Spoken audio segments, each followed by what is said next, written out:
I'm on Senate time. It's 3:05 p.m. And actually, Senate time is like 20 minutes after. I found that out years ago, but I apologize. I thank everybody for being here. It's Monday, February 17th, Minnesota Senate Human Services Committee call to order. We're going to do, Senator Rasmussen had asked early on, even though we don't have the language in front of us, Senator Rasmussen, we are going to do, hear the governor's budget presentation, and it's going to be Elise Bailey, who is our budget director for the Department of Human Services, Gandhi Shireen, who is the temporary commissioner at DHS, and then, of course, our own Natasha Merce, who's the assistant commissioner of aging and disability services. And the plan is this: that let's let Ms. Bailey go through the governor's budget proposal. Right? It's a proposal. Right? It's not a bill in front of us, so, but it's the governor's proposal. And so we don't know how the governor proposes to adjust the inflation in the DWRS or how this will impact the competitive workforce factor. Those kinds of questions I'm going to have up front, and maybe that's something to think about. But speaking of questions, I think if you guys are okay, everybody on the team, can we let Ms. Bailey and Ms. Natasha Merce and the commissioner present this budget and then open that up? Thoughts? We're good? We're good? We're good? Awesome. And then following that, there are Wednesday, we have already 24 people signed up, testimony from providers and advocates regarding the budget proposal, even though there's not a bill in front of us. I just want to make sure everybody, right? 24. If we get more and it goes beyond, because we want to hear the real stories about what's happening, what are your thoughts of extending the time on Wednesday or going to Friday? I know Senator Abler, it doesn't work for you because you have clients on Friday. I mean, I know Utke needs to get back to Canada, because so. What are your thoughts, Jim? Oh, Mr. Chair, I think if we there's be a lot of chance for discussion, and I think that the testifiers who are here all the time. I think if they had a couple of minutes, like 2, but the people that are come that are a lot more what we would consider citizens, and not that they're not the most worthy citizens, the lobbyists. Kidding, but so people that are not here very much that come in special, give them 3 or something, and I think have them go first. What do you think of that? What was it? What'd you say? Oh, she said have the non-traditional testifiers go first. Oh, David, does that make sense? Love it. And then you just got to love it from David on that one. So because we want to hear their thoughts. And yeah. They can try to stick to 3, and you can use some. But then when you get down to the people that we kind of know what they're going to say. And we want to hear what they have to say. We do, and that's why I'm saying I want to be flexible either on the time afterwards, Jim, or do we want to come back Friday, or how do you guys, or do you want to extend it to Monday? I'm open. That's what a question on the table is. Well, Monday if you can't get done, but we'll just, you'll We're just okay? get a feel Monday? for it, All right. but not Friday. Everybody shaking? That's good. Thanks for asking. All right, sounds good. All righty, with that, I think it's a great idea. Thank you, everybody. David, you heard EMQ and the rest of the folks on the left end over here. On the left of me, not to the right of me. You guys are on the left of me. I love that. Glenn's on the far left of me. That's my fun. Yeah, that's thanks, Glenn. All right, Ms. Bailey, Ms. Shireen, and Ms. Merz, we will let you get through your presentation, and we will not interrupt you until the end. So members, write your questions down. Thank you. The floor is yours. Good afternoon, Chair Hoffman, members of the committee. My name is Shireen Gandhi, and can you hear me? No. Yeah, pull the mic down in front of you a little bit more. There you go. Thank you. Better? Okay. Good afternoon, Chair Hoffman, members of the committee. My name is Shireen Gandhi, and I am serving as temporary commissioner for the Department of Human Services. I've served the Department of Human Services since 2017 in a few capacities. I've been deputy commissioner, assistant commissioner, and chief compliance officer. I joined the department coming from the private sector, 22 years in healthcare public affairs, working for hospitals, nursing homes, surgeons, and trade associations.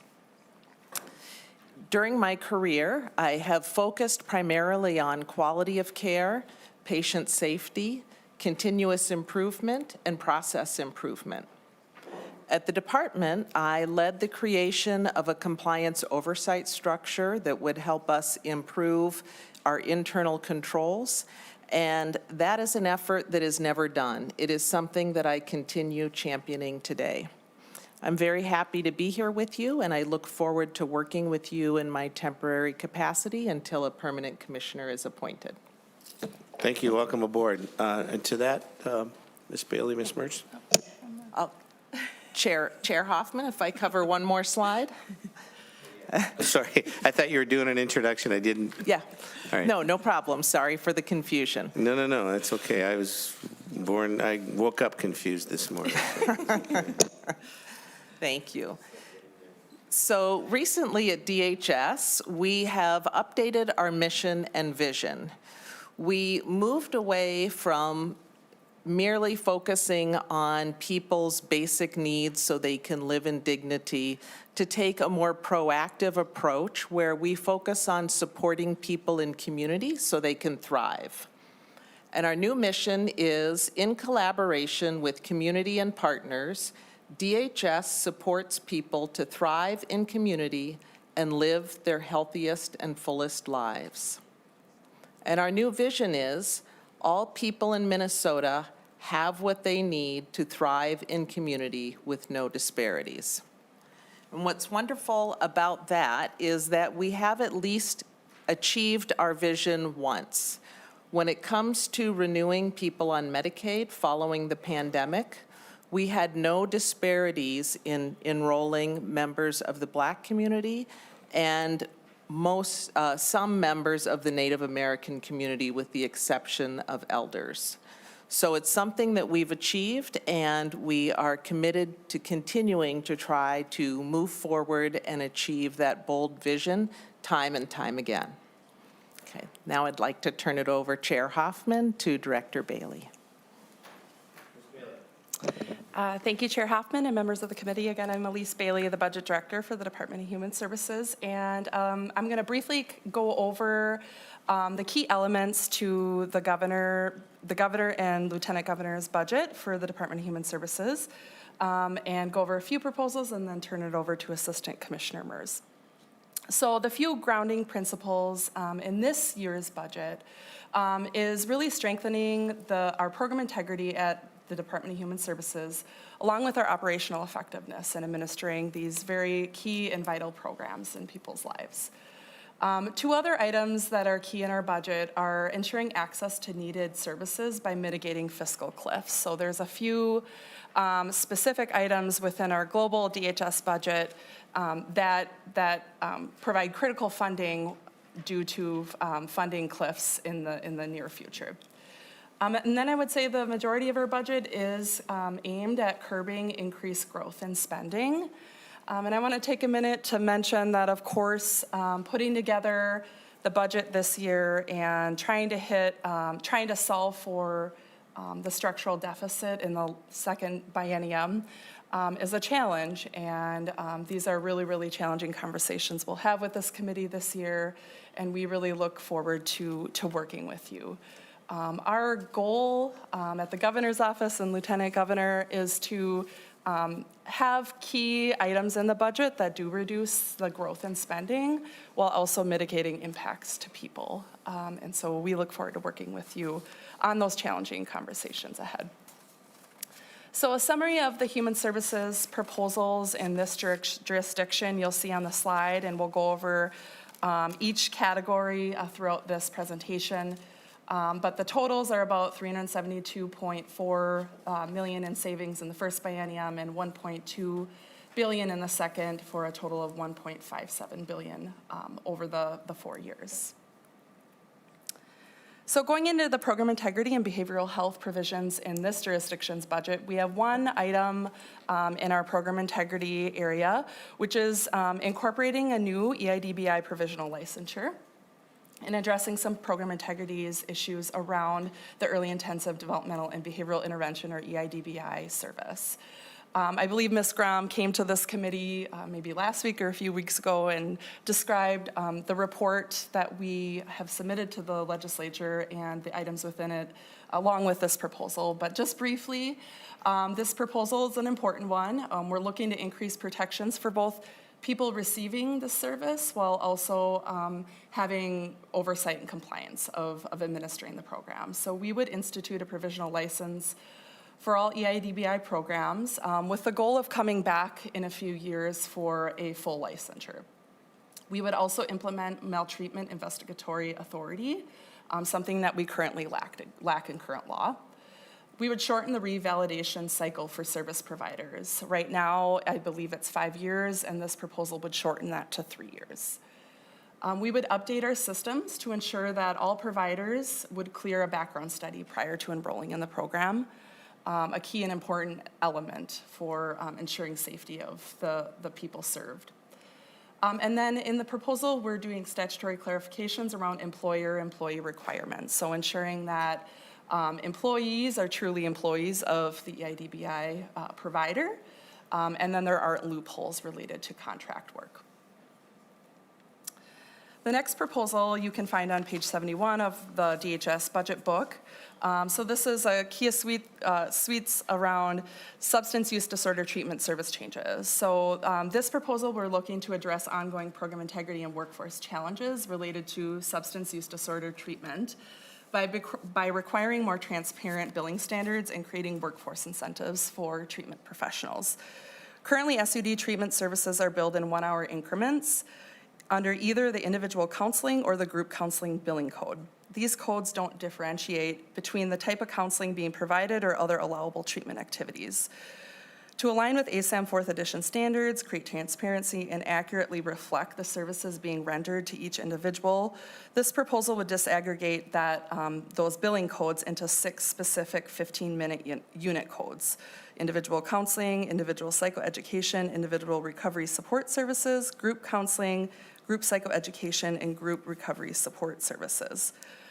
So by moving it from 1 hour to 15-minute unit, we're really looking to have create some program integrity related to billing for services provided to a person.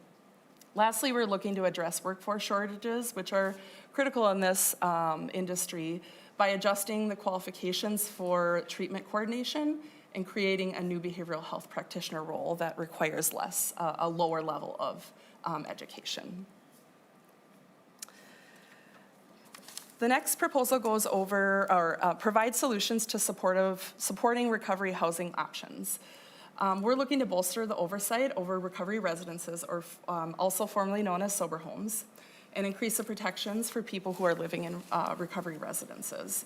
This proposal would do 3 things. We're looking to create a certification process for recovery residences. While the 2023 legislature did enact some requirements for recovery residences, no authority was designated to enforce those standards. So we would establish a certification process, aligning the existing standards identified in Minnesota law and incorporating the standards established by the National Association of Recovery Residences. We would join 36 other states in aligning with these standards. We, at the department, we would administer the certification process. And this includes doing the initial certification of recovery residences, investigating complaints, conducting recertifications every 3 years, maintaining a public database of of certified recovery residences, and decertifying those residents as needed. The next part is we would phase out freestanding room and board payments. So freestanding room and board were established to address a lack of residential treatment programs in greater Minnesota, but we're finding that the lack of oversight and authority over the program, as well as continued growth, raises concern around potential billing issues. Providers in this payment structure do not have to go through the same strenuous licensure process as residential treatment providers. Additionally, while people are required in law to meet the criteria for residential SUD treatment, people living in freestanding room and board housing do not have the same rights and protections as in licensed residential treatment centers. So we're proposing to phase out this payment structure and replace it with housing support agreements. This would allow certified recovery residences to enter into housing support agreements with DHS and enable a person to have access to housing supports if they choose to leave that residence and go to a different residence where the provider also is eligible for housing support. Lastly, we're looking to establish a long-term, a work group to study long-term solutions, as funding options for people living in recovery residences is a key issue, and we're looking to kind of look long-term, what should be the permanent solution. On page 141 of the budget book, we have a few reforms around the Behavioral Health Fund. The Behavioral Health Fund was established in 1986 to provide funding for substance use disorder treatment. And this predated the behavioral health parity laws that we have today and was established at a time that when Medicaid didn't cover the current array of services. We're looking to make 3 changes here. We would like to limit the state-only funded behavioral health payments to 60 days of eligibility. So with the expansion of other healthcare options, this would shorten the coverage of SUD services from 1 year to 60 days, with the understanding that most people, because the eligibility requirements are similar for MA versus the Behavioral Health Fund, that most people would be eligible for medical assistance. This will incentivize access to a more comprehensive healthcare benefit for people and benefit the whole person while also drawing down federal funds instead of a state-only share. We're also looking to remove the local agency allocation and move the eligibility processing for the Behavioral Health Fund to DHS. The administrative allocation was originally intended to reimburse counties for conducting the Rule 25 assessments, which are no longer required to do due to direct access. And DHS, under this proposal, would also take over the eligibility for the Behavioral Health Fund. So in this proposal, we're looking to remove that administrative funding sent to counties as a result. And then lastly, currently counties pay a share of 22.9% for Behavioral Health Fund services, and we're proposing to increase that to 50% with the exception of services provided in carceral settings. With that, I am going to pass it off to Assistant Commissioner Merce. Ms. Bailey, thank you. Commissioner Merce, you're the next contestant. Mr. Chair, members of the committee, for the record, my name is Natasha Merz, and I am the Assistant Commissioner for Aging and Disability Services at the Department of Human Services, and here today to present the components of the Governor and Lieutenant Governor's budget that relate to disability services, as well as nursing facility, proposal related to nursing facility payment rates. So starting first with an investment in financial incentives and other incentives for our Community First Services and Supports program. This committee may remember that we are in the middle of a transition from our PCA program under our state plan authority to CFSS, which encompasses a variety of other federal authorities and provides Minnesota with the flexibility to do different things in the CFSS program as compared to the PCA program. But regardless, as we're in this transition, the proposal and the rate increases and other financial incentives apply equally to the PCA program participants and CFSS as we're moving through the transition until the program sunsets. Just another little piece of background about this program. So these rate increases, if passed, would apply to PCA workers or PCA workers or CFSS workers, and it also applies to workers that work in the consumer-directed option under the waiver called Consumer-Directed Community Supports, or CDCS colloquially. So this is sort of the universe of providers impacted by this proposal if it were to move forward. Also of note in this proposal that under Minnesota Statute 179A.54, workers in these two areas are considered state executive branch employees for the sole purposes of collective bargaining. So this proposal represents new spending based on collective bargaining process that has happened over the past few months. So what does this proposal do? We'll start with the rate increases that would go to wages. So increasing effective Jan 1, 26, increase CFS rates and associated budgets for people in the wage tiers by 40 cents an hour, and funding for one additional paid holiday in addition to the ones that are currently paid for.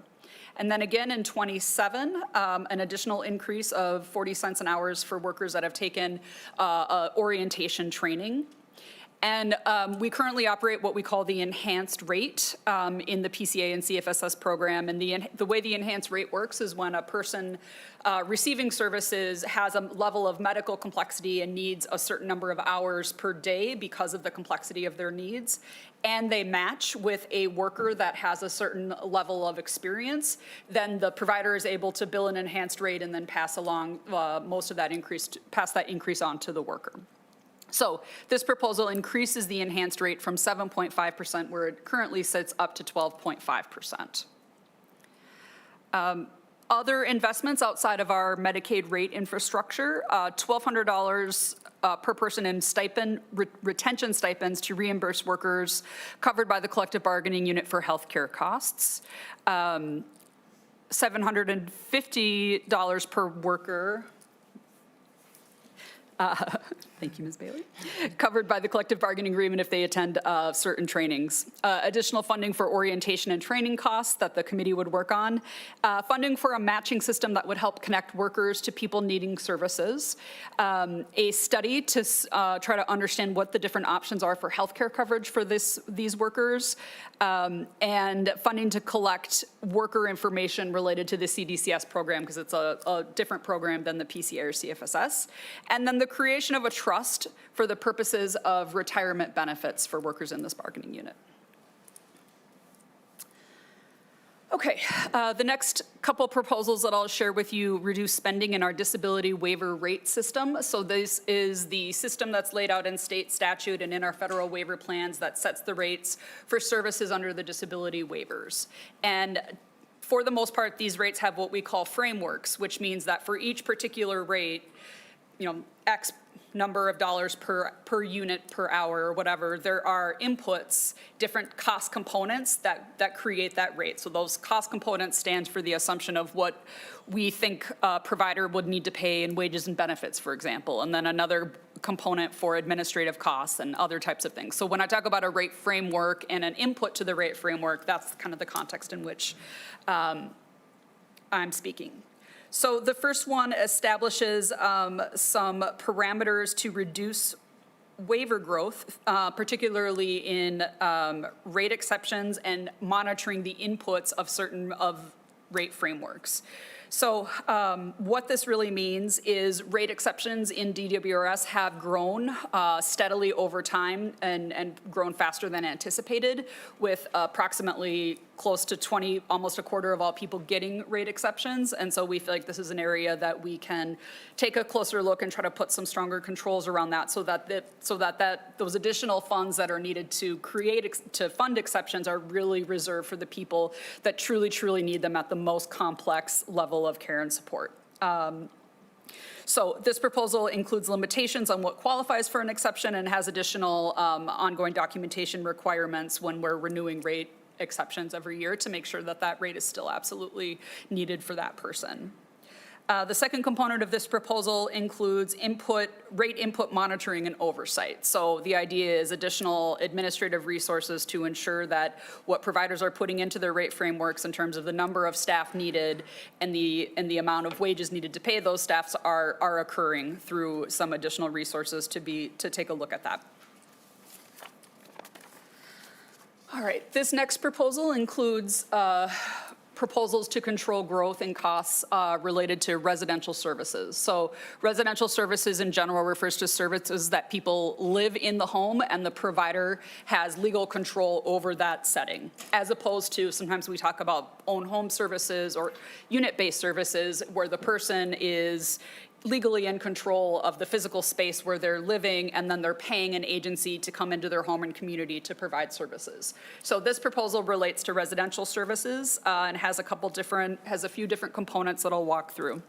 So aligning residential billing rates. So essentially, within the rate framework for residential services, there's what we call an absence and utilization factor, which stands for the idea that people may be throughout the year leaving their residence to go with their family, to go on some needed trip, to go receive medical care in another setting, and the provider is still incurring costs and can't bill Medicaid while the person's not in their space receiving services. So what this proposal does is reduce the absence and utilization factor down to 3.9%, and the assumption that the person is going to be in that building on average 351 days a year. Customized living services, this would limit access to all customized living services for people under 55. Currently, we are in a really technically complicated sort of transition plan where some people 55 and under have access to customized living services because they've been receiving them for a long time and they live in a setting that's qualified. What this proposal does is create kind of just more clarity in that, and by saying if you're 55 and over, you're going to go access different waivered services than customized, or I'm sorry, if you're 55 and under, you would access different waivered services rather than customized living. Overnight staffing. This proposal would conduct a study to help us understand how much funding is needed for overnight staffing awake versus asleep.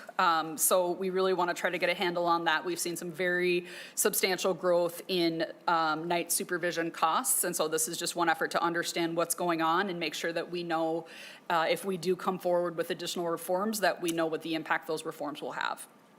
And then finally, this proposal adds a 5% county share for residential services in provider-controlled settings. So again, when I first opened, talked about the difference between unit-based services or services delivered in people's own homes. This 5% county share applies to residential services or provider-controlled settings that receive disability waiver rates. All right, so the next proposal relates to day and unit-based services. So these would be, again, kind of non-residential services, just to distinguish from the slide we just left. Relative to the own home service of individualized home supports with training, this proposal limits the number of training hours that someone can receive in this service to 8 hours per day. Absence and utilization factor, again, reducing that percentage from the current 9.4% to 3.9% to align with data that the department has been collecting over years about the rates of absences. And then night supervision, creating a new rate for night supervision when the service is provided by staff that are asleep. And so you can see this dovetails with the study in the previous section, but this would be creating that differential factor so that when staff are asleep, that the rate is lower than if staff need to be awake all night and providing services.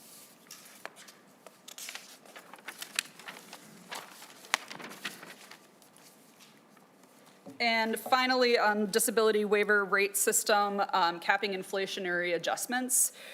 So what this means is currently the rates are automatically adjusted based on the Bureau of Labor Statistics or BLS data and the Consumer Price Index. So the amount of the increase is automatically indexed or connected to those two different data sources.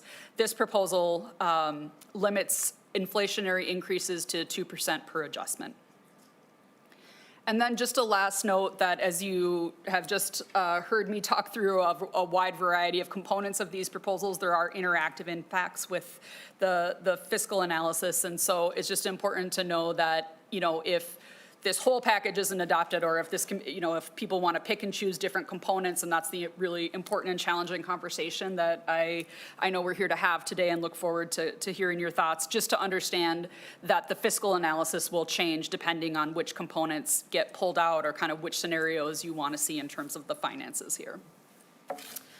Finally, in the nursing, I have two proposals in the nursing facility realm. The first one relates to the need to transition to a new federal system for determining daily rates based on acuity called PDPM. So the system that Minnesota currently uses, the RUG system, RUG, Resident Utilization Group, is no longer going to be accepted at the federal level as a basis to determine daily rates and acuity. So this proposal transitions Minnesota to the PDPM system, which is the system that most states are using and the feds have said is an acceptable sort of methodology.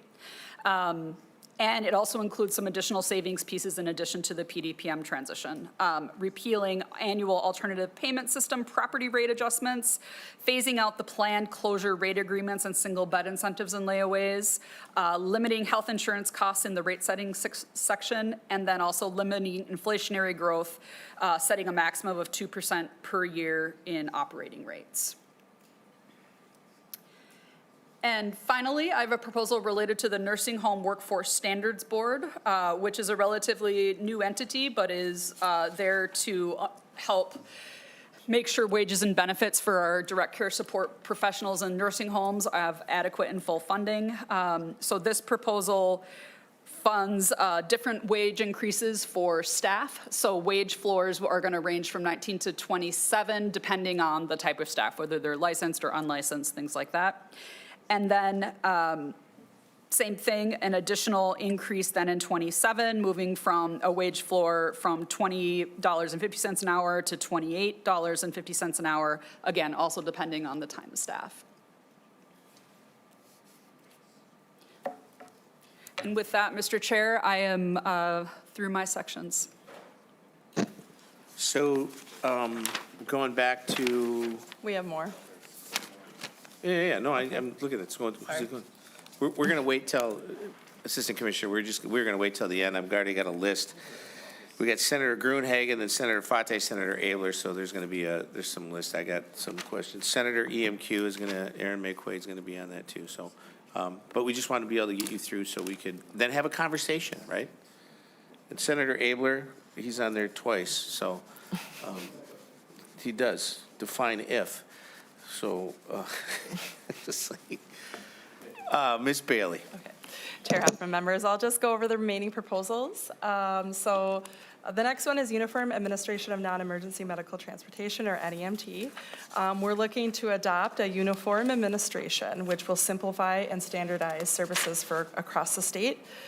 This proposal would create a single administrator model with a per member per month fee, rather than via individual fee-for-service. The vendor would contract with drivers, negotiate rates, and coordinate services with the goal of improving oversight, reducing costs, and achieving a clear, consistent user experience across the state. We have two items in the governor's budget where we're reducing items in their entirety. One is the local planning grants. These grants were created in 2011. But in the last few years, we've had very few, if any, applications for the grants, leaving the money going to the bottom line in most years. So we're looking to eliminate that grant. We also have a contract called the Drug Effectiveness Review Project, or DERP contract, which helps us work with other states related to drug coverage decisions. And we're looking to eliminate the funding for that contract as well. A few budget neutral items in the governor's budget. One is around the State Medical Review Team, or SMRT, process related to health records and processing the disability determination. So SMRT plays a vital role in the disability services continuum as they're helping to assess a person's eligibility. This proposal would enable the SMRT team to access electronic health records from our Minnesota medical providers, and for those providers to also accept electronically signed authorizations from the state. We're looking to really streamline our processes to significantly reduce manual processing and paperwork, as in many instances, people are waiting for too long to get their disability determination completed, and this would help us be faster and more accurate. The second item is around the Tribal VADD Targeted Case Management, or Vulnerable Adult Developmental Disabilities Targeted Case Management. We're looking to update statutes to include tribes as an allowable provider of this service, and to acknowledge their unique federal payment structure as different from the county-derived payment. We also have a proposal on, that's very technical and wonky, but we're looking to update our accounting structure at the department now that we have split into 3 separate agencies and have done some internal consolidation and changing around our administrations within DHS. It's important to also reflect that in how the funds sit in our agency. So we're looking to move funding around to align with the new accounting structure. In this proposal, we also have a few technical changes. One is conforming changes related to min choices, where last session, or maybe 2023, you changed the assessment timelines, and we missed one cross-reference. And then we also have a technical change related to the 1115 reentry program that you authorized last year. As part of that program, you authorized state-funded grants to assist local jails and getting ready to authorize the operate the 1115 program. And we've since have been speaking with the federal government around how to draw down federal reimbursement for that state funding grants. And so this proposal will just allow us to take in the FFP or the federal match and to use that funding for more grants to the local jails. And then lastly, we have a proposal that would shift funding for 2 of the current grant programs that we administer, the Adult Mental Health Initiative, or AMHI, and Traditional Healing Program, from a grant structure to a direct payment structure. So both of these programs are going to counties and tribal nations.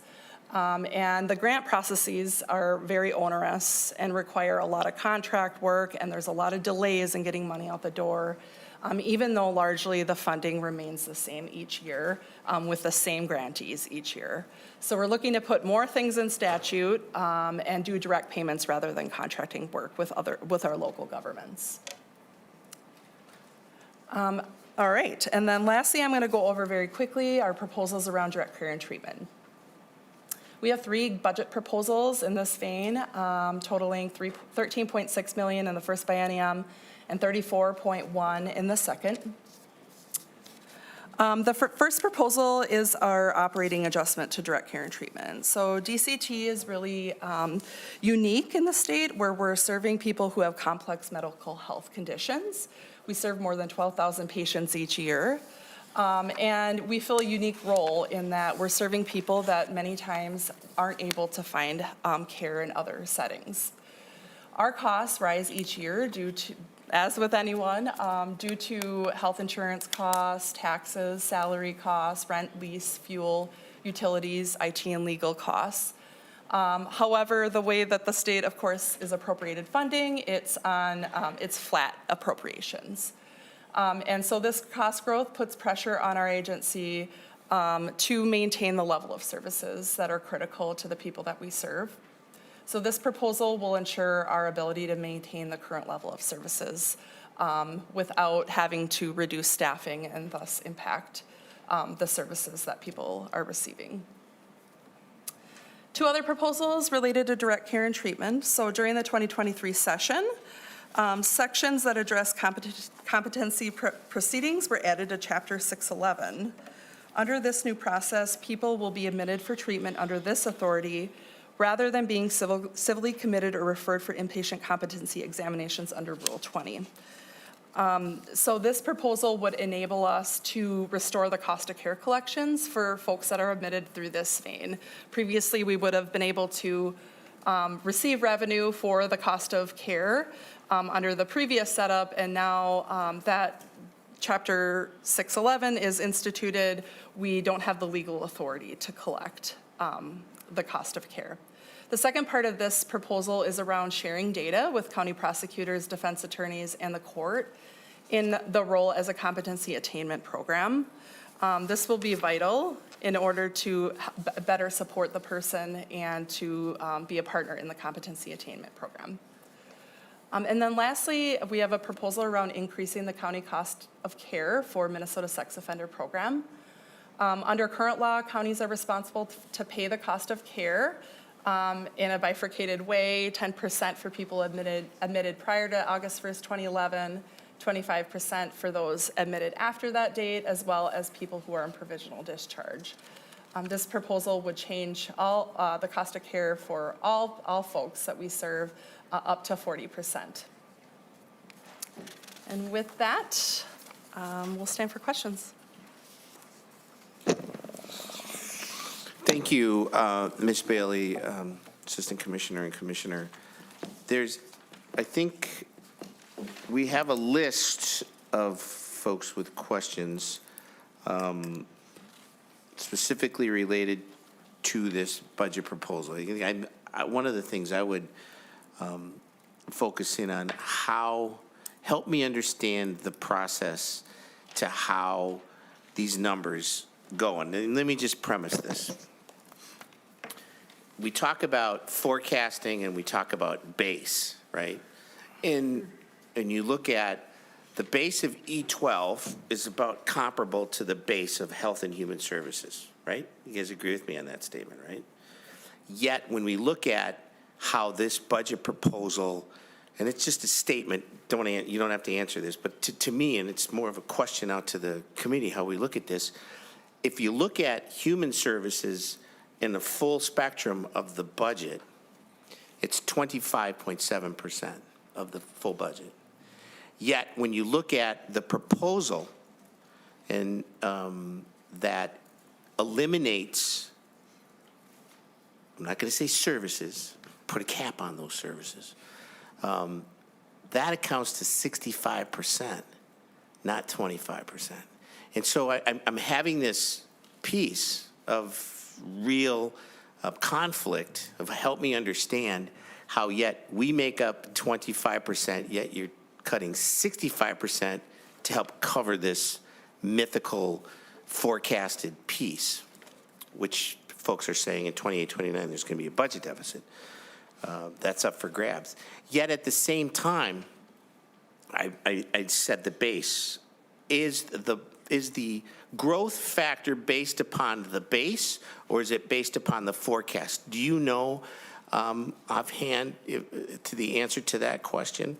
And if not, if that's an MMB question, I can share. Is there an MMB person in this audience that would like to come up here and answer that question? If not, then perhaps we would ask that question directly in a mail, in a letter from this committee, because that to me is huge. If you're basing the assumptions of this on the base, the growth, if you're saying, nope, we got to cap the growth, because I saw that over and over again. Cap the growth, cap the growth. Growth on what? Forecasted growth or the growth on the base? Because in either one, those are two different answers, two different questions that are going to be relevant to this conversation. And the use of the words like probably, well, probably, I heard that too, and it's still bothering me. So two things that drive me is this 25% and 65%. I'm okay if we're going to be fair and equitable, right? If we believe in one Minnesota, then we're going to be fair and equitable across the board, right? And not meaning 10%, 10%, 10%, 10%, but accordingly to the usage. If I'm at 25%, if our committee's at 25%, then it would make sense for me to go into the contract saying, yep, I'll agree with you. We can cut 25% of whatever your bucket is. So, but to say we're going to cut 65% of your bucket, that's not fair and equitable. And that's really hard for me to do. I'm just saying that out there, Ms. Bailey, because that's what I got from this looking at it, and I just can't seem to get over that. So, having said that, if MMB isn't here to answer that question about how they determine that, I would expect something in writing from them on that for our committee to dissolve and to ask that question, because it really is relevant. Because then at the same time, Department of Children, Youth, and Families, there's no cuts there.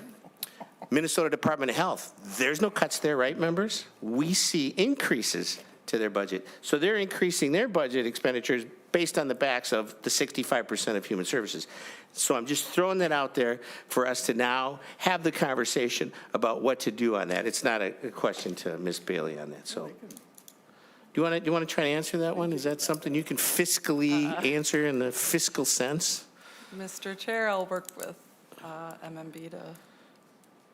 answer. Yeah, and they should be here. You know, I originally asked for them, and then, of course, I said, well, maybe we don't need you. But you know what? The more I thought about it, the more I'm perseverating.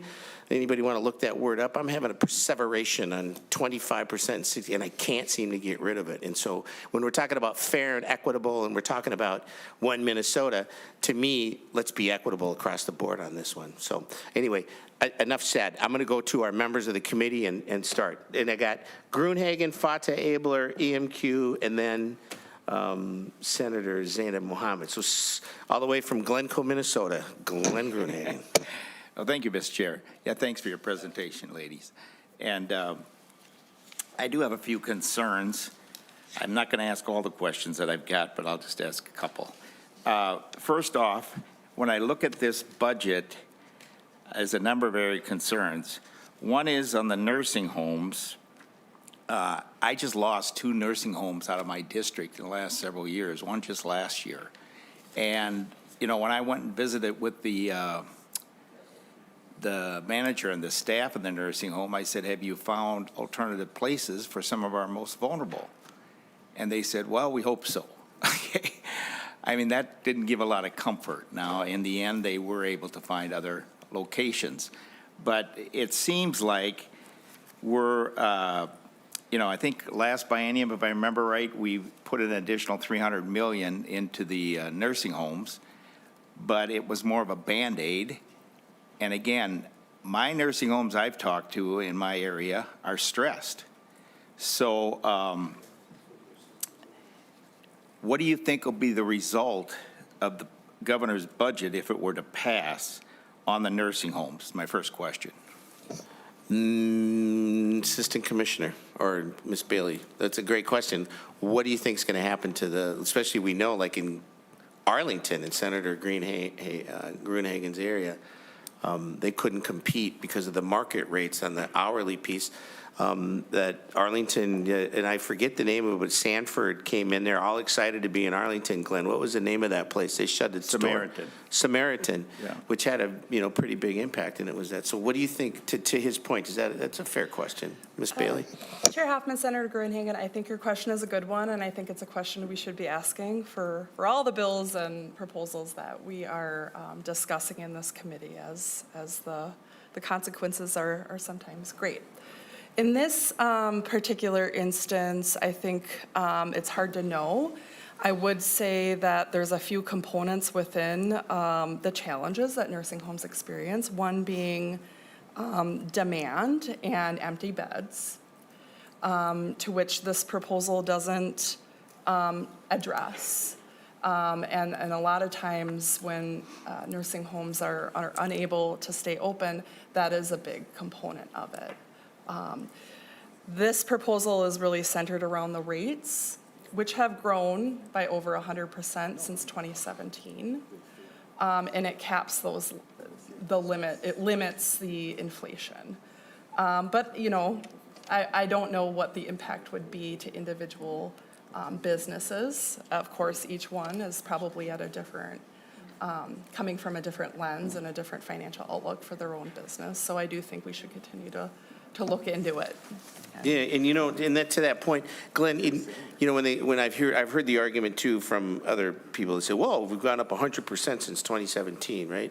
Well, it was long overdue. If you look at the rates themselves were always flat. Ask Senator Abler sitting next to you. He actually had to cut $2 billion not too long ago. And then in his 6 years of chair, he even had some budget cutting. He couldn't really increase the rates either. Didn't have that opportunity to do that. So yeah, that's a great question. I mean, that's what we need to discover here.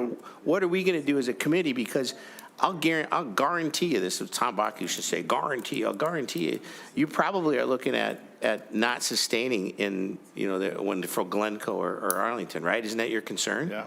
Yeah. So follow up to that, Senator Gruenhagen, do you want to follow up? Yeah, thanks for that response. I do think it's a critical area. I mean, these are our most vulnerable, and we seem to want to put the reductions on their backs in some particular case. The next area, I just have a question. I got a couple more questions and then just a statement. I got a lot more, but I won't ask them, is in the area of EMS. I attended some meetings in the last biennium, and what I heard from the rural EMS, you know, the EMS providers, their area is expanding,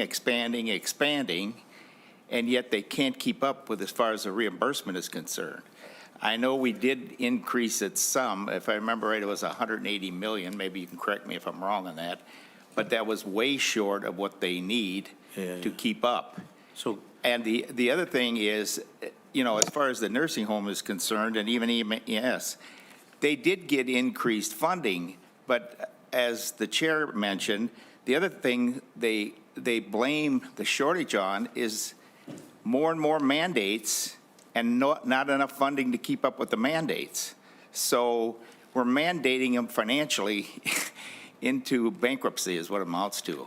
And hold that thought, Glenn. EMS, you bring that up, that's the HHS jurisdiction, you know, and so, but I'm glad you're bringing that up because I want you to bring that up too. it was in their proposal. Yeah, well, it's in the HHS side of it, but it's good. It's not within our jurisdiction, but it is. And this is where the jurisdiction, because right now we're having a conversation about what jurisdictions we should keep or not. So, but I'm glad you brought that up. So I just wanted to, you know, keep you within that. So we're good. All right, and then the next thing is, you know, well, I'll just skip to this statement. What it appears to me is a cost shifting. You know, we say we're making savings, but when I look at the illustration I have here from staff, in the next few bienniums, we're shifting to the counties $642,705,000. So some of my constituents would call that bait and switch, okay? We're not really reducing anything, we're just shifting it to another area of government to pick up the cost. And it's in key areas right across that take care of some of our most vulnerable. And again, we're shifting it to counties, and we know what happens. We know that property taxes are gonna go up, and it's gonna hurt the low-income and fixed-income people the most, who are already struggling to pay their energy bills, their health care, their prescriptions, and everything else. So I just have a lot of problem with this cost shifting. So do you have a response for my counties that are going to be complaining? I'll use a nice word, okay? I won't add the expletives that they might. When we're doing this cost shifting, what justification would the governor have for shifting this much over to counties who are already maxed out on so many different areas? Thank you, Senator Gruenhagen. And you know what's amazing about that question that he brings up is just last year, Senator Utke and I, when I remember, Paul, we talked about it was Beltrami and I think Todd County. There are certain counties out there that we had to pay their debt. They owed the Department of Human Services, what was it, $300,000 or something? Utke, was that? That was right. And it's like, yeah, it was up there. So to Glenn's point, what are you going to, you know, what is the opportunity on this cost shifting? What's the expectation of the counties on that side of it? So that was a great question, Glenn. Chair Hoffman, Senator Gruenhagen, I think one of the challenges that we have discovered as we're looking into the data on growth in disability waivers is that it's not only rates, it's not only people, but it's volume of services and volume of units being authorized. And the county plays a really key pivotal role in the infrastructure of the disability waiver programs because they're working with the person and they're working with their family and they're finding providers and they're authorizing services on their behalf. But when we look at the data, those authorizations have gone up something like 163% in 2 years or 3 years. And the amount billed has followed suit, of course, because the amount authorized has gone up.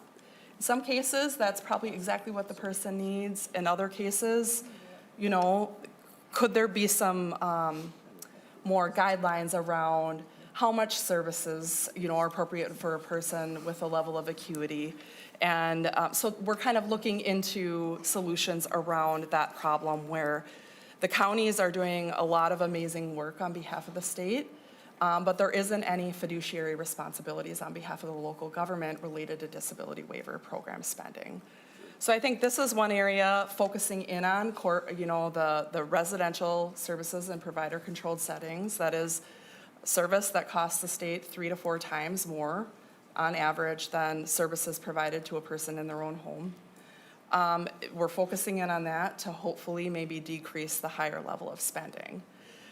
However, I would say this is the beginning of a conversation, and we would be certainly happy to work with the committee and the counties to think of other creative solutions to kind of get at that problem of not having a lot of guidelines and structure around fiduciary responsibilities on behalf of the local counties. Oh, thank you, Ms. Chair. Yeah, I've got a few more questions, but the thing is, I'll just make a couple statements. No, Glenn, I want to this is- give other people a chance But to. we're good. This is life and death. I mean, we're talking about, this is not just average, everyday stuff. I mean, because you look at a waiver. What are you waiving? You're waiving your right to a state institution. Yeah. Minnesota was one of the first states in the nation to shut these down, right? And it was Yeah. like, and we valued community-based placements. I'm having the same struggles you are having with this budget proposal. And so I think it was not well advised. I think it totally, and to your points are very important that they get out there. Because if I'm waiving my right to a state institution and you're not setting me up for support and success, then what are my alternatives? Well, what, I become rank and file out and homeless again? I mean, that's just sad. That's a sad reality. Yeah. And when the other thing is I hear, Glenn, is, and I'm glad you're bringing this up, is, well, we're so number one out of all the states. Well, why don't you take a trip down to Louisiana or Mississippi or Louisville and see how people with disabilities are treated in the community? Not okay. So, I'm never, we could keep going on and on. So if you got questions you want to ask, it's all yours to ask. So don't feel like you don't. No. Just as long as you don't ask some question about does Lester Prairie really exist, so. Well, thank you, Mr. Chair. Yeah, you're being generous, but I want to give other people a chance too. I could ask enough questions, take up the rest of the time, but I won't do that. Okay, I'll restrain. Okay, just one comment about the EMS. When I attended those meetings, what we're talking about is delayed response time to emergencies. So people's lives are at stake here, okay? And as the areas get bigger and they have a bigger area to care for, the response time is more. And the result is that you're endangering people's lives, especially in the rural area. I don't know how bad it is in the metro area, but I know in the rural area, we're really getting stretched out there. So I'll just give you that input. And again, ladies, I know you didn't do this budget, okay? You're just presenting it. So, but you're sitting in front of us, so you get the questions. Okay, I'll just make a couple statements, and I'll quit. The other thing to understand, the demographics are changing in this state. We're having the elderly, the baby boomers retire with their health problems, everything else. They live longer, and that's part of the problem. We don't have enough young people. There's a reason we don't have enough young people, but I won't say it in the committee because it causes irritation. Okay.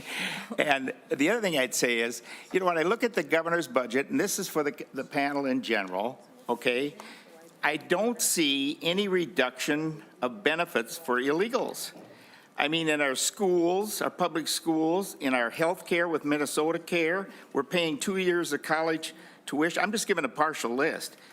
2 years of college tuition if their income's under $80,000 $80,000 a year. We're giving them free lunch in K-12. I could go on. There's millions of dollars being spent, is my assumption, I don't have the figures in front of me, on illegal citizens coming here, which we're incentivizing them to do, which the new president is trying to put a stop to. And yet, instead of addressing these in the governor's budget, we turn around and we make reductions and cost shifts on our most vulnerable citizens that have worked here, participated, paid taxes. I see that as a complete contradiction and something that needs to be changed. Thank you, Mr. Chair. Thank you, Senator Gruenhagen. There's a couple of things that you did that stated in that comment that just let's be very careful about who we are within this Human Services Committee. Senator Zainab. Thank you, Mr. Chair. I appreciate you allowing me to speak. And I think I just wanted to address a few things that Senator Gruenhagen said.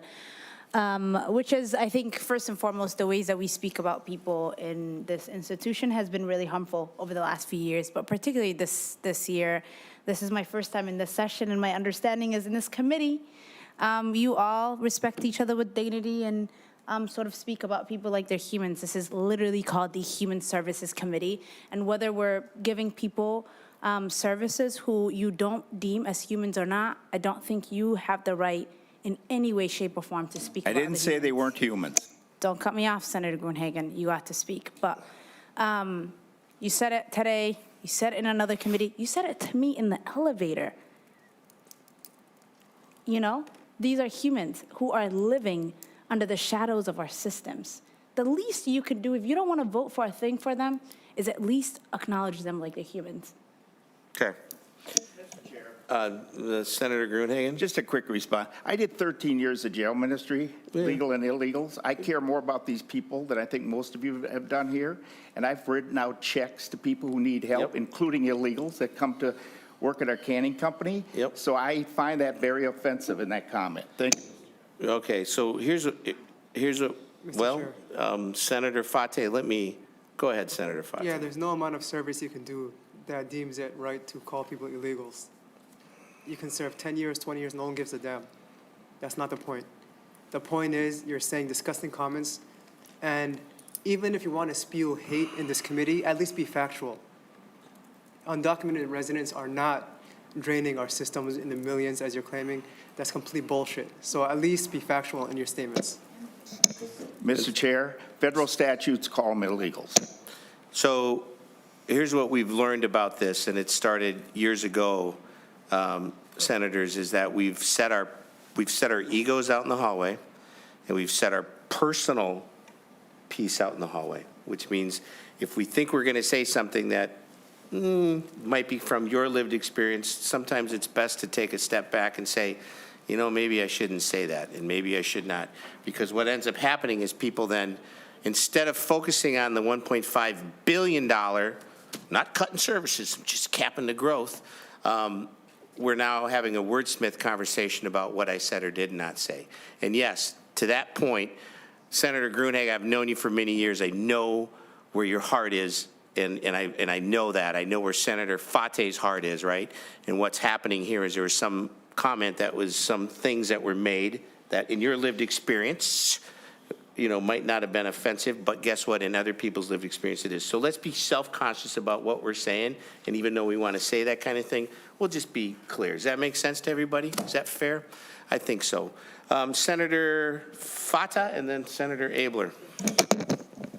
Thank you, Mr. Chair. I did have a couple questions, but I'll limit it to just one piece in the presentation. On page 14, under the section Reduce Disability Waiver Growth Residential Services, the second bullet point shows customized living services, limit access to all customized living services for people under 55 for new recipients. So I guess my first question would be, how many people under 55 are being serviced in customized living right now?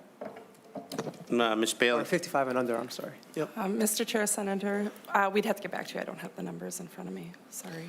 Can you say that again? I didn't hear that. We'd have to get back to you. So would you want to put that in writing to us so that we Yep. have it for record? And then Senator Fateh, that is a great question because there's that gap in there.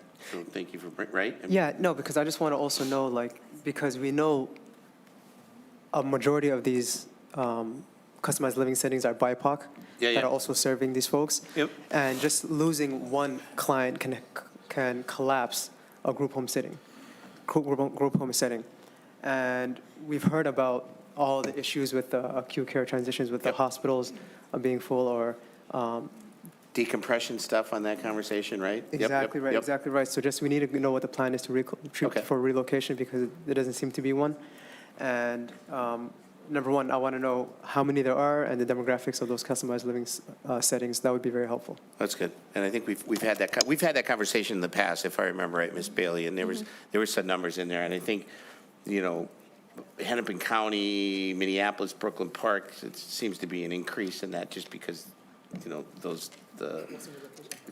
yeah, exactly. And what is that relocation plan? Because if we're going to start looking at capping, what does that mean for those? That's a great follow-up. So Senator Fata as a follow-up? No, you're good. Senator Abler? Thank you, Mr. Chair, and Commissioner Gandhi, you're welcome to this world.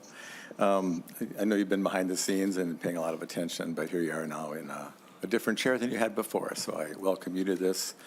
And you have some very good staff who have spent a lot of time with us, and they know what we're trying to do. And over the years, we tried to make this a constructive committee where you didn't know what party people were and not reflect any of the latest chats, but just going forward.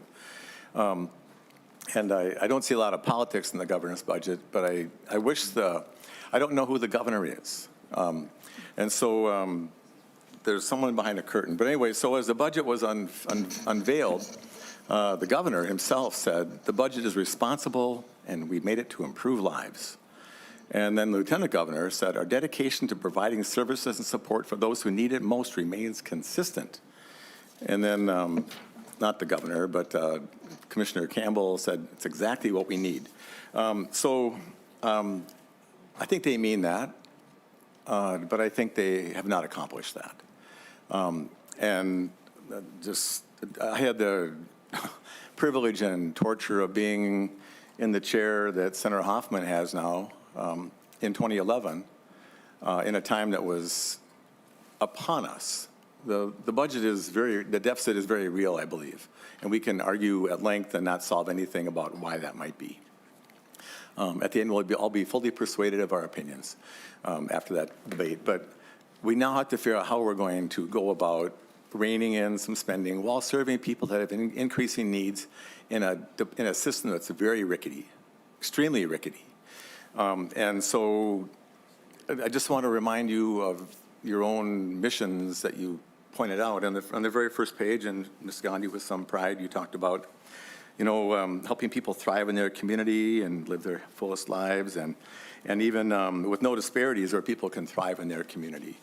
And I wish the governor were here, because I'd say, Governor, this doesn't follow your words in your press release, and it does not, the policies and the spending in your budget does not actually accomplish that.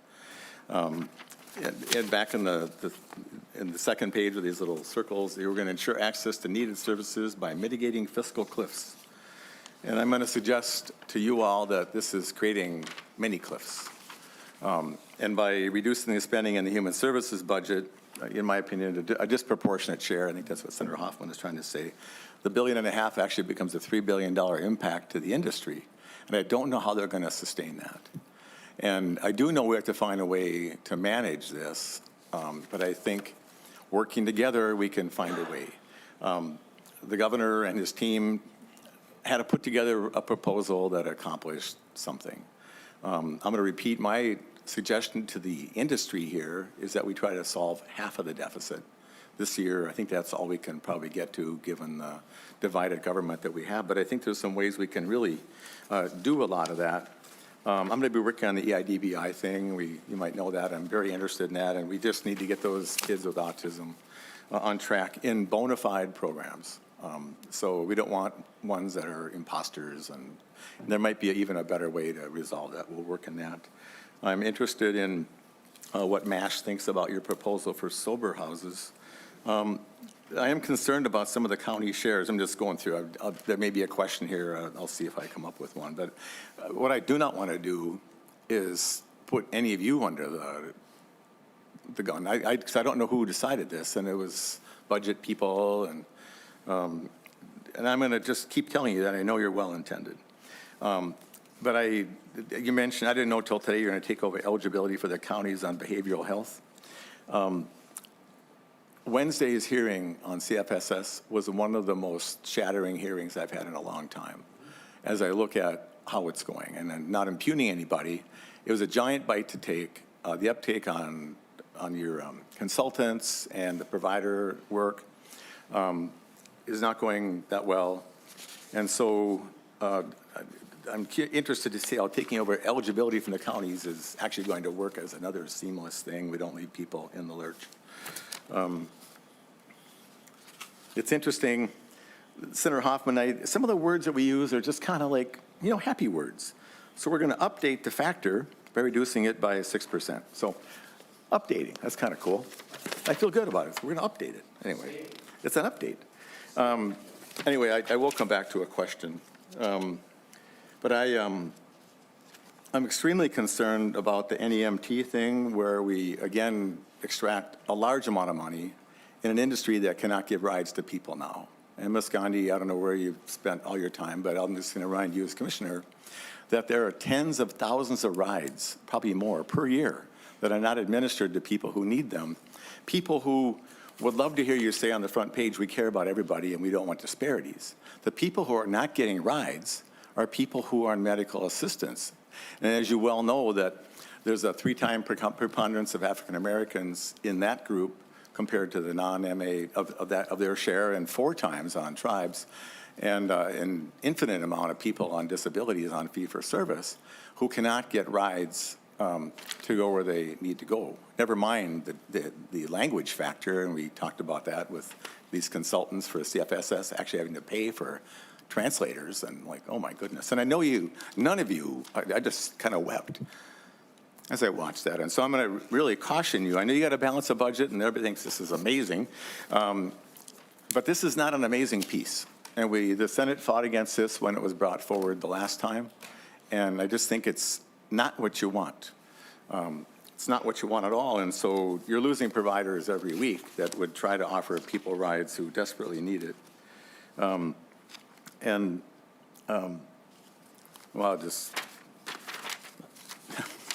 Well, it's just interesting that on page 22, Medicaid disability determination enhancements, that it's going to be faster and more accurate as you take over the SMRT process. So what could, as I've been talking to many of your staffs over years, sometimes we should just leave things alone when we're in a time of crisis and just muddle through with trying to smooth it out the best we can. And taking over services in a department where you're already heavily challenged on senior leadership just might not be the best way. And the counties are very worthy partners. And that's what I think about that. So, so I do have 2 questions, which we're not, so I mean, it's, Senator, we're going to have to dig in and find a way. But there is a way. And I think as we talk to the people in the audience and at home, watching at home, both the clients and the providers, if we did something different, could it be a little less expensive and be even better? The answer to that in many cases is, in 2011, we did a bunch of that stuff because we had to. And many changes you all want to see, everybody wants to see, are just hard to kind of get going. Well, when your house is on fire, it's a good time to, I guess, well, we cleaned out that room. It's gone. But so then I guess we'll live without all that sporting goods that we had. But this is a time now for us to kind of rally in this committee of any committees. We are the most veteran Human Services committee between the 2 bodies, and I think that we can find a way. So I do have a question, Mr. Chair, and all that. Senator Abler. So on the nursing home stuff, did elderly waiver disproportionate share change at all? Ms. Bailey? Chair Hoffman, Senator Abler, no. The disproportionate share program is not changed in Same as it was? No. See? Yeah, that was a 1-year, thingy, and it's, yeah. So Senator All right. Abler, follow up? Well, good. And just one more question, and I want this to come out right. I'm a big fan of our state employees. I think that they are amazing for what they do. None are overpaid. And giving them a COLA, I understand why that would be something that would want to be done. On the DCT people in particular, we've sat with the people from the different, more high-risk facilities, AMRTC, Moose Lake, St. Peter, and they go to work and they get hurt all the time, and it's just really a challenge. So, but just, I don't know if you know the answer, but the operating adjustment on slide 25, the whatever, do you know what % that they were kind of thinking that would be? Chair Hoffman, Senator Abler, I have to get back to you. As I mentioned in the opening, there's a lot of costs within that, with salary only being one driving cost. Well, thanks. But I'll get back to you. So I'm wondering, Ms. Bailey, to Mr. that. I gotta- Yeah, Senator Abel, add that to the list, because Senator Fatah, that, there are 800, their concern was there are 800 homes that are going to be shut because of this impact, and that was Yeah. what his question was, so it'd be nice to Well, Mr. add Chair, that to the, go ahead. It's actually a trap question. It is. This is I'm sincere wondering. And I appreciate the governor recognizes that for those people getting a raise, they're like, oh yeah, we're good to go and it helps us. But I think many of the providers that are going to be living under this thing, if indeed it's passed in law, are going to be hard pressed to give any COLA. And in fact, they're going to be having to work with deficit budgets. And so just one more question, then I'll stop. Senator Abel. And so those same individuals who are attempting to be served by these providers and the providers themselves are going to be at risk. And so I'm sure that is not lost on any of you. And so we protect a group that we should, but then we need to figure out the impact on that. And so one last question. So we're short 50,000 or something workers. Is there anything in the budget here that would draw more workers into the industry? And then that's my last question, Mr. Chair. Ms. Bailey. Chair, Senator Abler, no, we don't have anything in the budget that I can think of that is centered around workforce challenges. All right, Mr. Chair. Besides CFSS investments. Senator Abler. Well, thank you. I really appreciate the chance. And Ms. Gandhi, you've got your hands full. I think you'll recognize this committee is eager to engage in a process, maybe at a little smaller target, more proportional to our share. But thank you very much. Senator May-Quade. Thank you, Mr. Chair. I have two really technical questions. For the nursing home facility payment system changes, you talked about moving to PDPM away from RUG IV. And I wasn't clear when you were talking if it was required that we do that or if it was like a loving suggestion from the federal government. Assistant Commissioner Mertz. Mr. Chair, Senator May-Quade, the transition to PDPM is federally required in the sense that the system we're using now is no longer going to be recognized by the federal government. So my understanding, and we can get back to you with more specificity from technical experts, but my understanding is that states can choose a different methodology, but PDPM is by far the most kind of standardized and accepted in what most states are moving towards. Senator May-Quade. Thank you, Mr. Chair. Yeah, I think it'd be, I think I brought this up in another committee, but sometimes it's helpful to know, like, what are we just telling us that we have to do in order to continue providing services versus like choices that we're making? And so that was what flagged that for me. Then the other question I had was about, it was about substance use disorder treatment, I think, or behavioral health funds. I think you had said most people who are part of the substance use disorder services are also eligible for, was it Medicaid? And I was wondering how many are not, if you know? Ms. Bailey. Chair Rasmussen, Senator May-Quade, I can gather that information for you if our data systems have that. But from what I've been told from our experts is that the eligibility requirements are very similar between the two. So most likely a person does qualify for MA if they qualify for the Behavioral Health Fund. But I can get that information for you in detail. Senator May-Quade. Thank you, Mr. Chair. That would be super helpful. I think it's always helpful to know just like most like 90 or most like 99.7. So that would be helpful. The other thing I just want to say, there's two parts. As I was reading, there were two places that we shifted money from here to the counties. But when I was reading that, I'm thinking, right, but it's not like we don't have a choice. Someone has to pay for it. Either the state pays for it or the county pays for it. And so I guess I don't like shifting, but at a certain point, it's like, well, then we pay for it.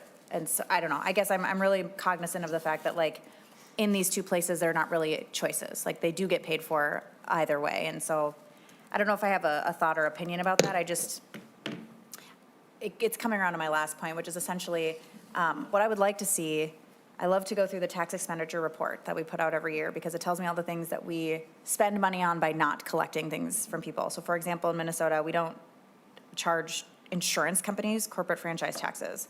That could be $130 million next year. And when I think of the people who deserve the most, we're talking about them here in this committee. When I think of the people I dislike the most, my mom will be so upset because she worked in insurance, but it's insurance companies. Most people don't love their insurance companies right now.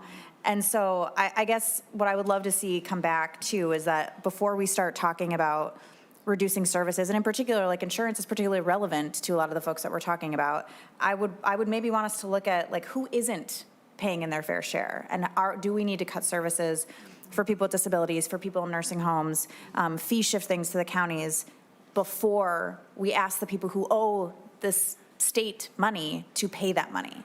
And so, again, I know you all didn't put this together, but I'm putting that out there because I really am, we are getting to the point where the only thing we talk about is how to cut services from people with disabilities, and we never really talk about the people who just are paying nothing. And I'd really rather talk about the people who are paying nothing than the people who need the most. So I will send that to you to send up on the chain, and hopefully maybe we'll see something come back. Senator Mohammed. Thank you, Mr. Chair. My question was on the grant administrative reduction page. And I think I just wanted to understand when this was created back in 2011, what was the purpose of it? Ms. Bailey. Okay, Chair Rasmussen, Senator Mohammed. It's escaping me. I would have to get back to you on that, sorry. Okay. Senator Mohammed. Oh, okay. I guess I just wanted to understand so I could know maybe why we're completely cutting it and the impacts that would have. I think on the paper, there's just something that says like, yeah. Chair Rasmussen, Senator Mohammed, I think in the last several years, we haven't gotten, so we put out for RFP and we get no respondents. And so when that happens, the money just goes back to the general fund. And so in this instance, we're just asking for the grant to be repealed since we don't have any respondents in most years. Senator Mohammed. Yeah, okay, that makes sense to me. I think I just wanted to understand why it was created, sort of like what was the missing piece, like what were we trying to fill in when we created it back in 2011, and sort of, and then my question was going to be, has there been enough outreach to communities for them to be able to apply to these grants? Chair Bailey. Rasmussen, Senator Mohammed, I can get that information for you in writing. Sorry, I don't have it right here. Senator Rucky. Thank you, Mr. Chair. And I guess there have been a lot of things covered, so I will try not to repeat much of it. But I think the biggest poison pill to all of this as we're talking about reductions is the fact that when we look at the overall budget proposal, governor's budget, it's increasing administration by over $900 million. And then it comes here with what was shown on, I think, that slide 4, an overall cut. And this is, over the 4-year term, but a cut then of $1.570 billion. But the thing that's even worse than that is part of that is just that shift to the counties of over $800 million, which the numbers I have seen shows our county property taxes across the state increasing by 19%. When the property taxes increase like that, and everything else is going up for them too, but now they've got to reduce services because they just don't have the luxury to go out and keep raising the levy and charging us more on the property taxes. School taxes are going up. Everybody's taxes are going up. They're actually feeling the brunt of the probably so-called hate mail because why are my taxes going up? And they're, they're the one that has to send out the tax statement and try to collect it. But the fact is we are pushing it on our local people. We all pay property taxes when we go home. Increases like this are just out of line, and it's not fair that we push them that way. Counties don't write the rules, the state writes the rules that they have to play by. So when they offer these services, they're just following orders.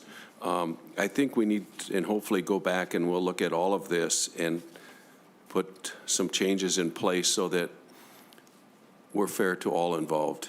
And, that's part of it. I know we're going to dig into this a lot more on Wednesday. We'll have more testimony and such. But I just, the initial proposals got, from my point of view, a ton of flaws in it. And the biggest thing is where the cuts were taking place and where there's additional spending and being put in. The two just don't add up, and I think we can do a lot better, and I think the governor's proposal can be a lot better. So with that, thank you, Mr. Chair. There's no questions in there. It's a comment at this point. But we've got a lot of work to do as the next month or month and a half goes along. Senator Fateh. Yeah, thank you so much, Mr. Chair. And I just wanted to ask the question because I think Hoffman jumped over to the next person. I just wanted to ask around what the plans are for the customized living settings if this new 55 rule would take into place, and then also what are the plans for the clients that are under 55? Where would they go? Assistant Commissioner. Chair Rasmussen and Senators, so just to clarify that this prohibition applies to new people coming into customized living. So existing people that are living in those settings aren't impacted by this.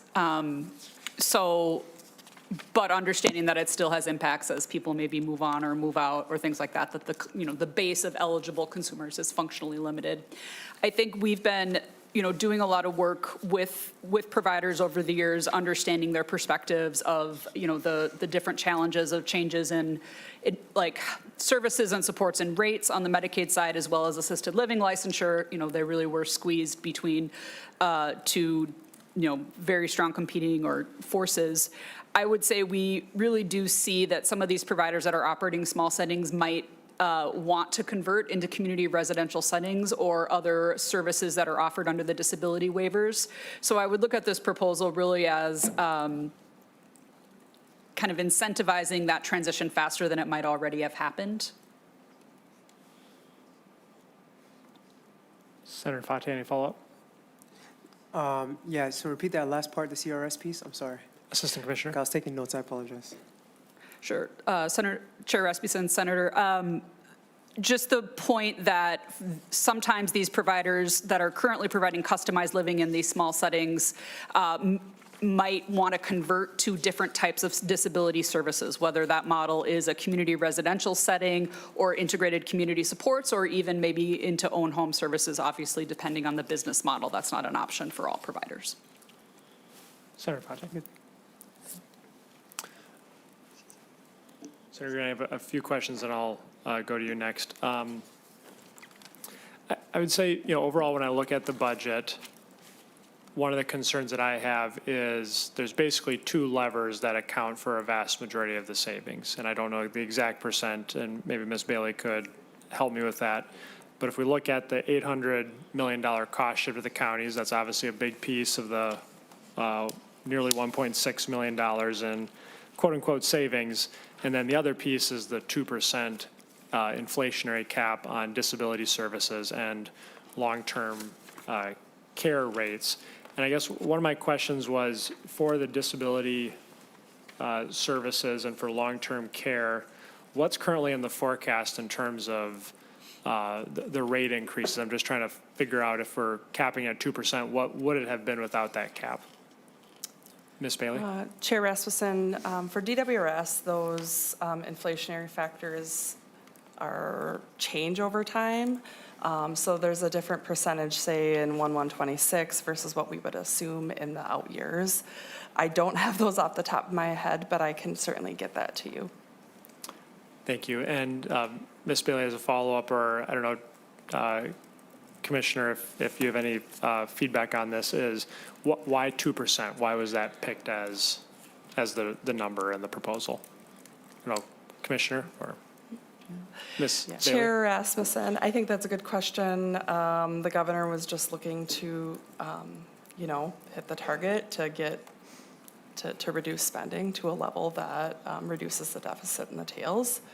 And so there wasn't any magic behind why 2% versus 3 or 1, but rather, putting together a complex budget with all the pieces. That's where the number landed at.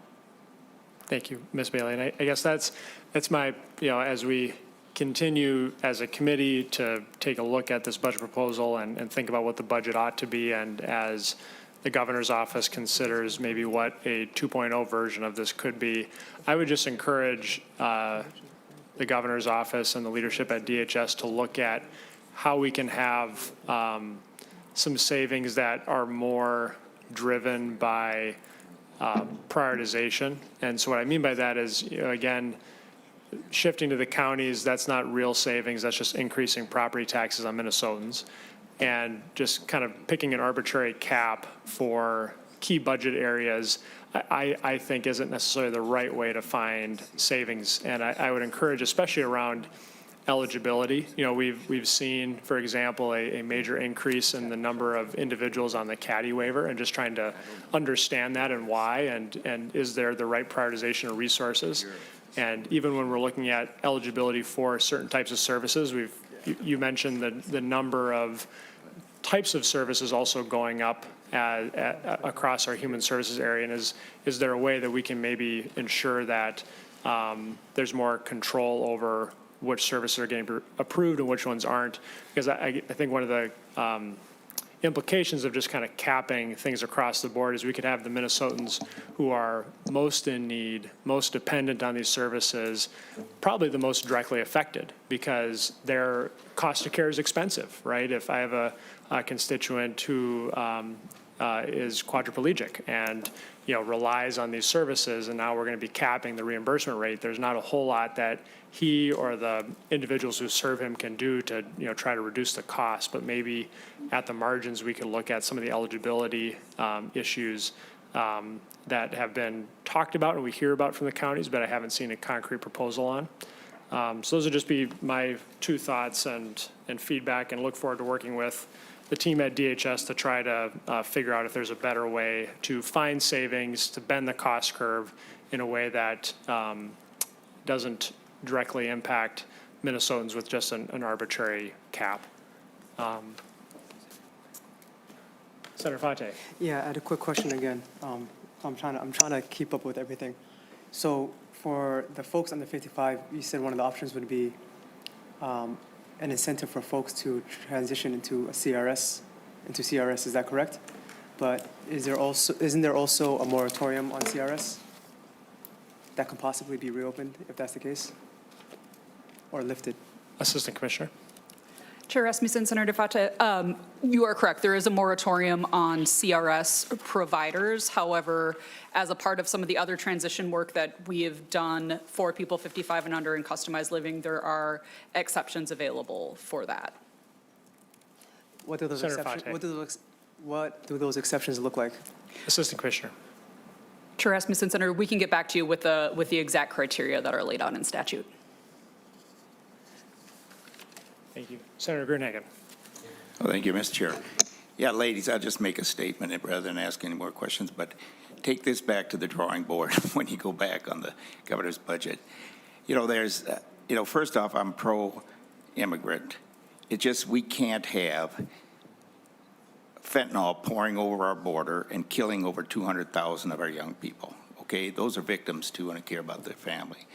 So that's why I am very strong on legal immigration. We're all legal immigrants.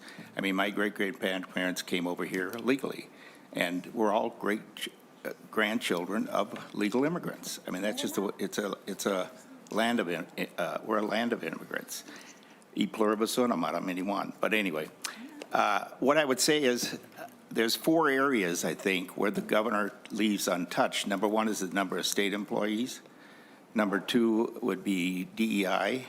Number 3 would be the tribes. And number 4 would be benefits for illegals. I just think when we're doing a 65% cut in a 25% area, most of whom are our most vulnerables, I think that's out of balance, okay? I know we have to address the $5.1 billion deficit. We'll see what March holds. But there's got to be more balance in this. And you can't just take it out on the people who have the most difficulty voicing their opinions, especially nursing homes and people on disability waivers. So that would just be my input that you can take back to the governor's budget committee. Thank you. Senator Abler. Thank you. Well, it's going to be a real long several months. And it'll be interesting to see how we can, what the deficit winds up being. Some are concerned it may be worse. There's a huge amount of uncertainty coming out of Washington, certainly. And so the more we can retain our rapport and we can slog through all that better. And Senator Rasmussen stole part of my theme here, but I'm still going to repeat it anyway. So as we go forward with this, I suggest we think less about cuts and more about different ways to do business and some kind of reforms to get more value out of slightly less dollars. That is an option if we can keep our heads together on that. We did it in 2011, and we can do it now. There's actually much more money than there was.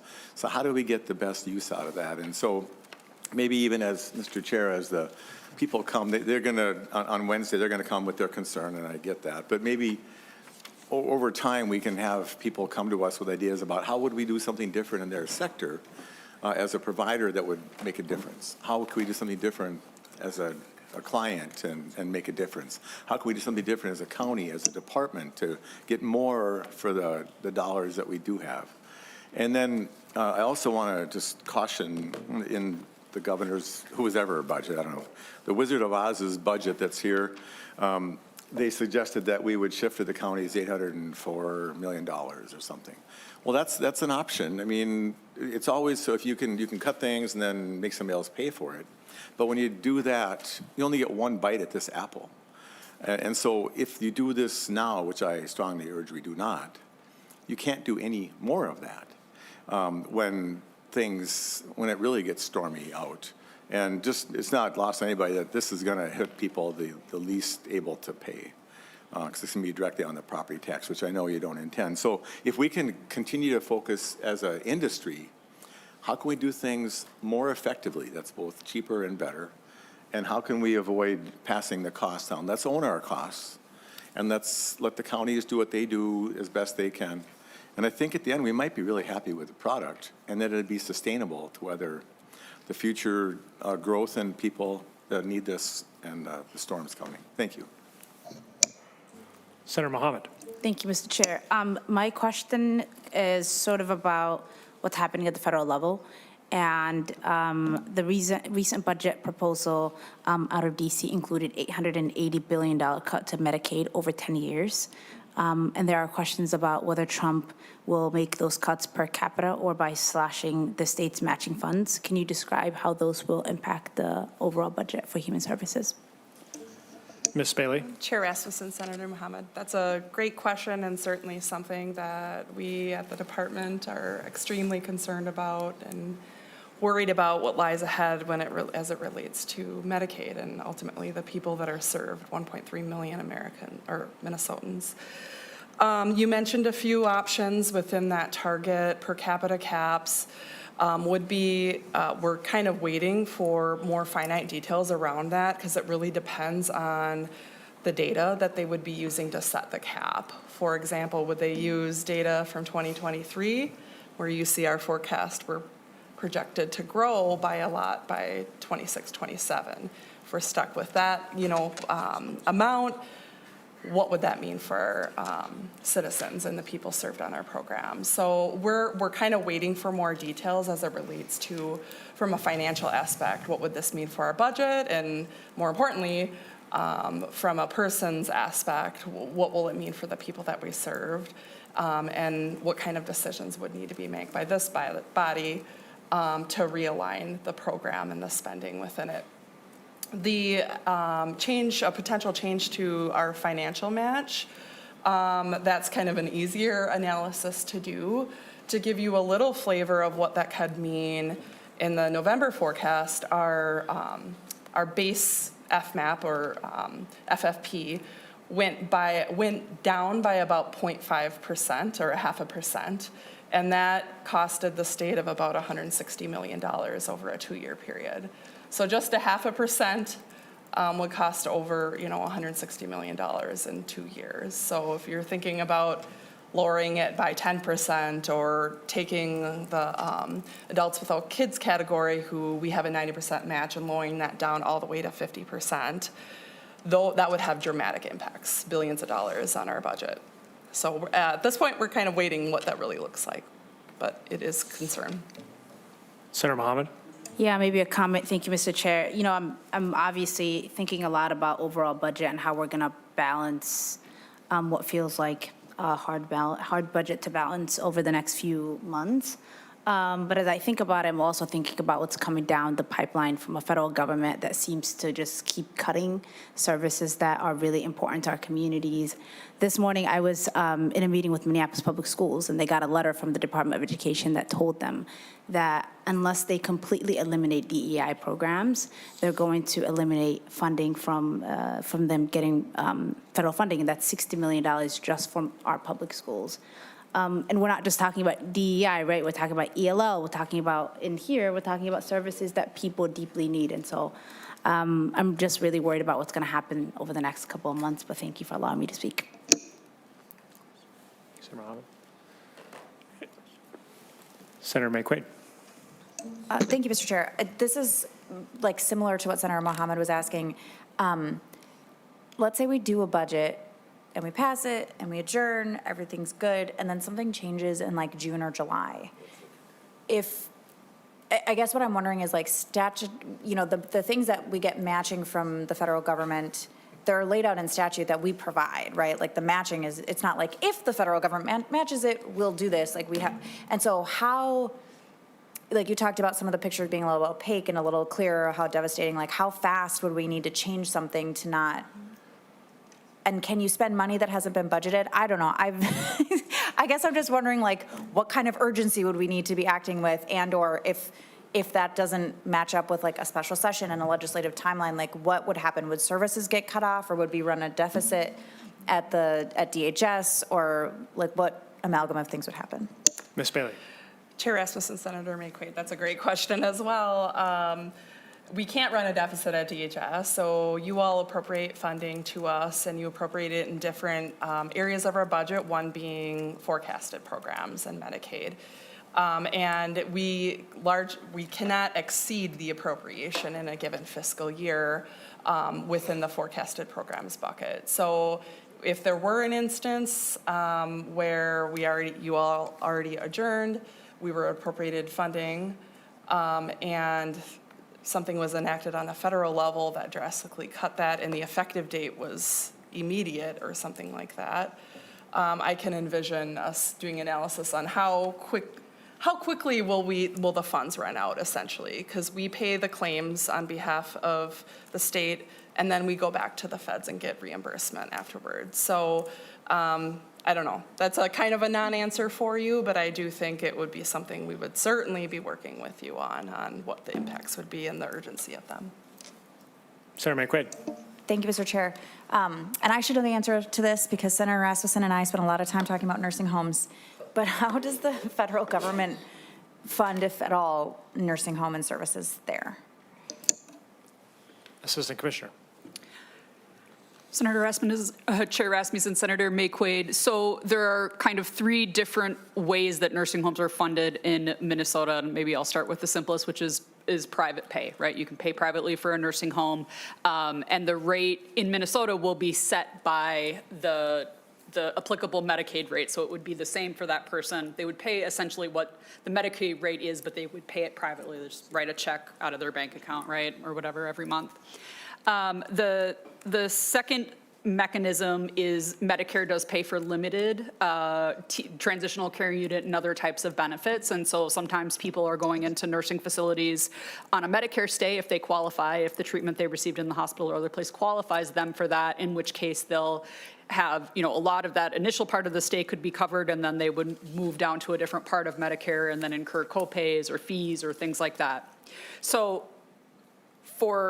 other than those two scenarios, then we are talking about a person paying for a nursing home via Medicaid, right? Via being on Medicaid for long-term care.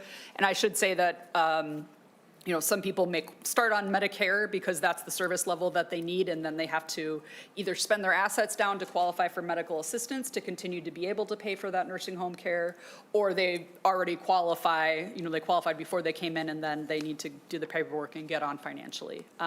There is a small a relatively small number of people that can utilize long-term care insurance, although we know that that market has been contracting and contracting over the years. So I wouldn't say that that's a substantial form of revenue or sustaining for nursing facilities. So private pay, Medicare in short bursts, and then MA for long-term care.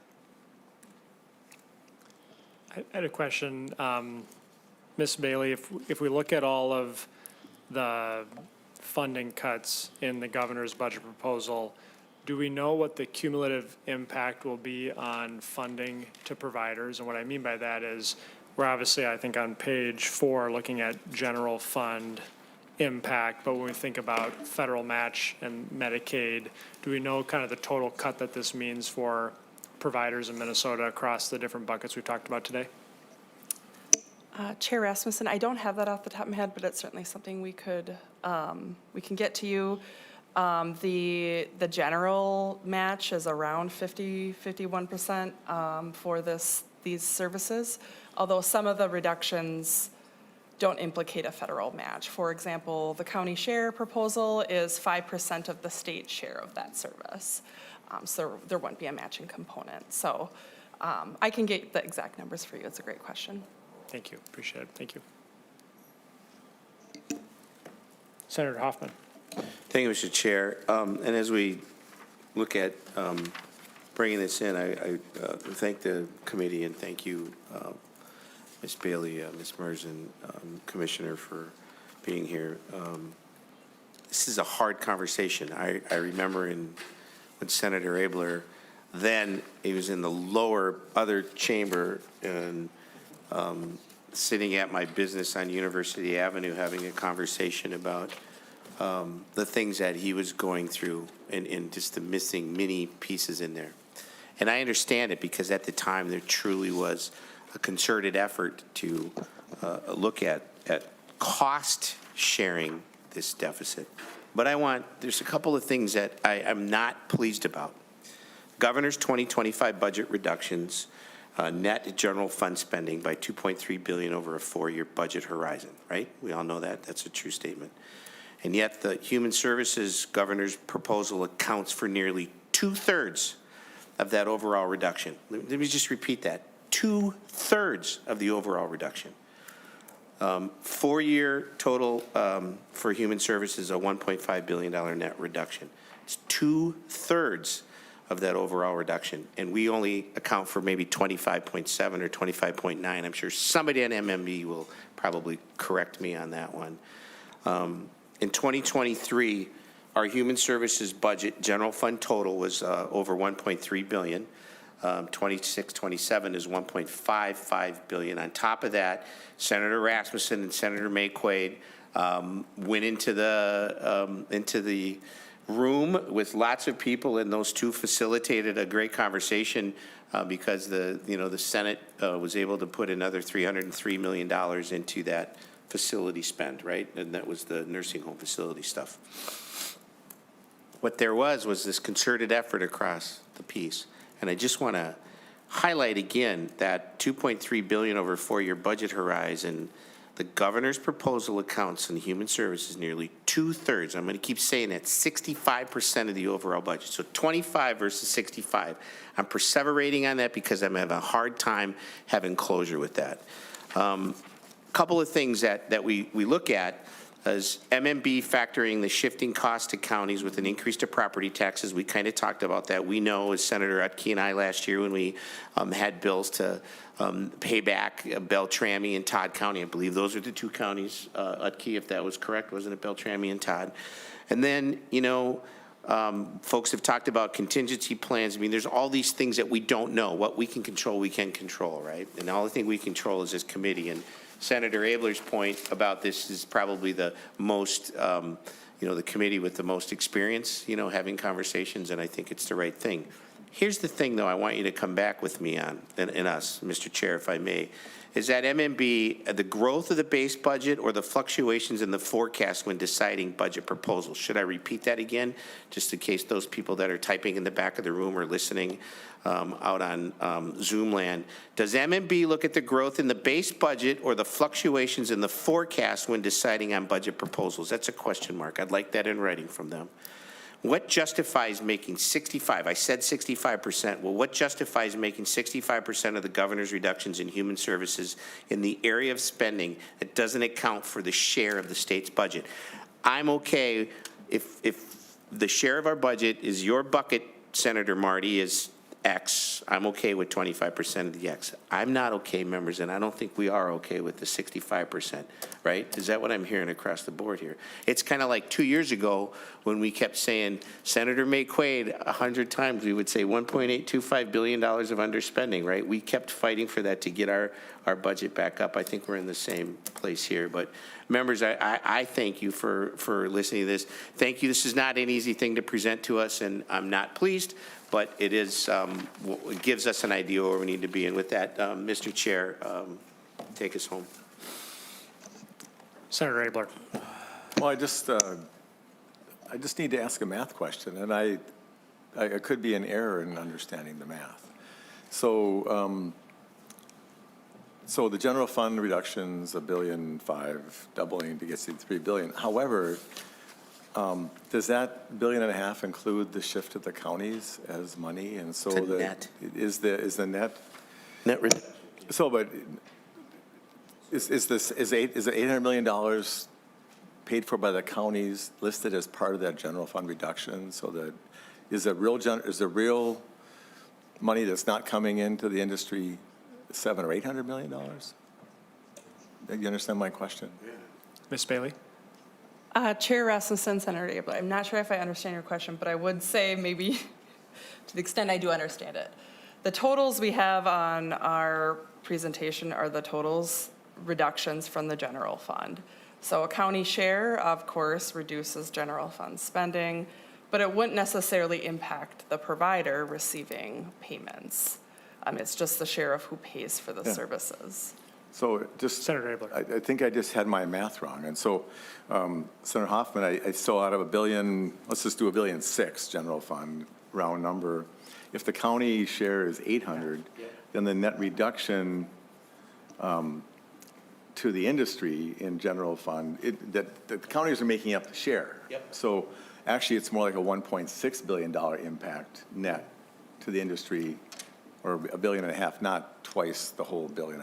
So that just helps me. So that's The net, that's what I. yeah. So actually, John Marty is paying you back half that money from the counties. He still owes me, So what are he you still owes us complaining about? $178 million, Jim. Let's go. No, Sorry, but Mr. Chair. Sorry.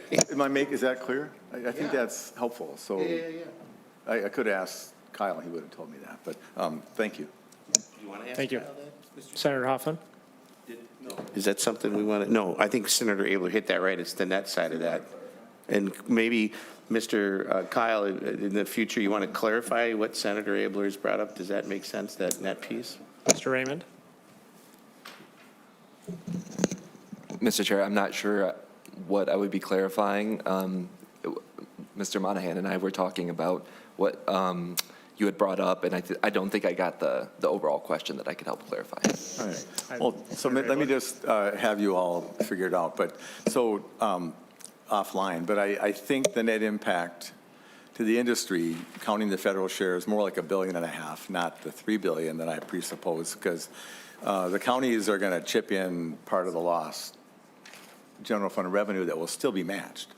So this isn't going away. Just half of the general fund is going away for $1.6 billion or so. So do you want to, it looks like you're leaning Chair, in. Ms. Bailey. Senator Abler, I'm not sure where the $800 million comes from, because the residential county share is about $100 million a year in the tails.